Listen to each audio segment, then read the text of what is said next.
غادي يقولوا لنا ودي واش انا اللي عندي الحق بهذه الطريقه هذه.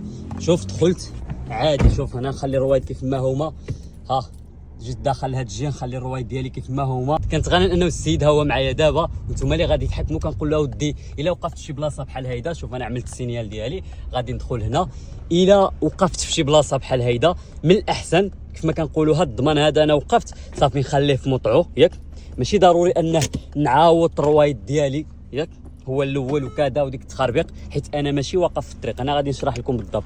انا وقفت هيدا من الاحسن كيف ما كنقولوا نخلي هاد الروايد نيشان، هادو خليهم نيشان. علاش قلت له ودي راه في هاد القرابه هادي، هاد القرابه هادي راه كترزي الروايد، واش فهمتوا؟ ها الاطراس ها اللي قلت لكم، يعني هاد الحجر هادو هاد الحص كيدقدق الروايد.